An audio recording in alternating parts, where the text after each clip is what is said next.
एक असुर हुआ जिसका नाम था मायासुर, और वो बड़ा प्रबल था। शिव महापुराण में चरित्र आता है मायासुर का कि वो बड़ा प्रबल था। इतना इतना बल उसके अंदर था। भगवान नारायण स्वयं ब्रह्मा जी से पूछा, क्या इसको बल तुमने दिया?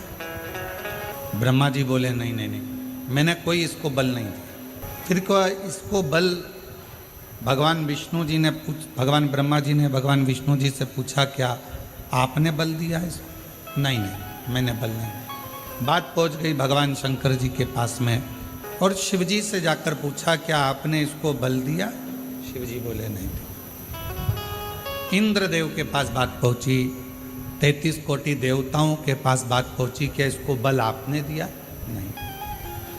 फिर मायासुर के पास में इतना बल कैसे आ गया? असुर है, राक्षस है, ना इसने अभी कोई तप करा, ना अभी इसने कोई साधना करी, ना कोई इसने व्रत करा, ना कोई उपासना करी, फिर इतना बल इसके पास कैसे आ गया? इतना बल इसको कैसे प्राप्त हो गया? तब सारे देवता आश्चर्य में पड़ गए कि इसके अंदर इतनी एनर्जी, इतना बल इसके अंदर कहां से आ सकता? आया कहां से? सब देवता तैयारी में लग गए कि मालूम करो कि आखिर इसके पास में बल आ कहां से, इसके पास में इतना बल कहां से प्राप्त हो। सारे देवता सब तैयारी में लग गए, मालूम करो कि इस मायासुर के पास बल कहां से प्राप्त हो। और सारे देवता मालूम करने में लगे, फिर भी कोई ठिकाना नहीं मालूम पड़ा कि आखिर बल कहां से आ, कैसे प्राप्त हो। महीनों निकल गए, पर जितना बल मायासुर के पास था, वो बल और बढ़ता चला, और बढ़ता। फिर भगवान ब्रह्मा जी स्वयं भगवान विष्णु जी के पास में गए और जाकर पूछा कि बताओ इसके पास में इतना बल कैसे आ गया?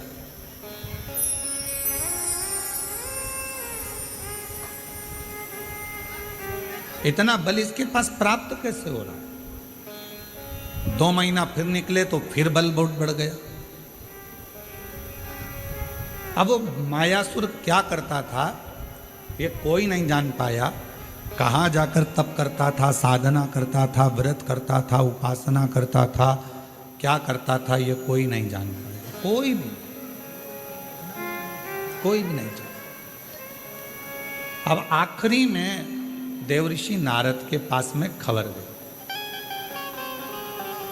देवऋषि नारद से पूछा कि आप बताओ कि मायासुर कहाँ जाता? मायासुर को जानने के लिए नारद जी ने अपने गुप्तचर लगाए, स्वयं नारद जी जाते रहे पता करने के लिए कि मायासुर ना तो ब्रह्मा जी का भजन कर रहा है, ना भगवान शिव का भजन कर रहा है, ना भगवान विष्णु का भजन कर रहा है, ना इंद्र का भजन कर रहा है, ना किसी देवता का भजन कर रहा है। फिर इसके पास में इतना इतना बल बढ़ कैसे रहा, प्राप्त कैसे हो? नारद जी भी थक गए। एक दिन नारद जी अपने भांजे के पास पहुंचे, पर्वत मुनि के पास,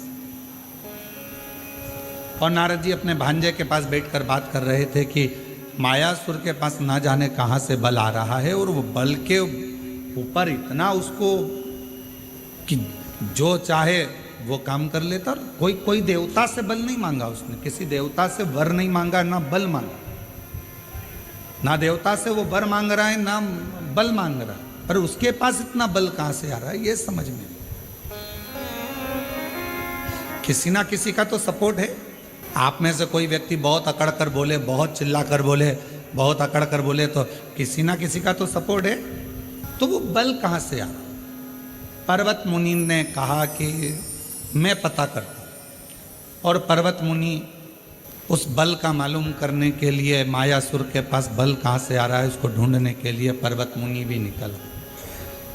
देवता नहीं जान पाए, देवऋषि नारद नहीं जान पाए, पर्वत मुनि नहीं जान पाए, आखिरी में नारद जी गए तुमरुका जी के पास में, और जब कोई निर्णय ना निकले, व्यक्ति हर तरह से हताश हो जाए, तब वो शिव महापुराण की कथा में जाकर बैठ जाए तो मालूम पड़ता है कि बल कहाँ से। शिव महापुराण की कथा आपको मार्ग भी बता देती है, शिव महापुराण की कथा ये भी बता देती है कि बल कहाँ से आ रहा है, और शिव महापुराण की कथा ये भी बता देती है कि बल कहाँ से प्राप्त कर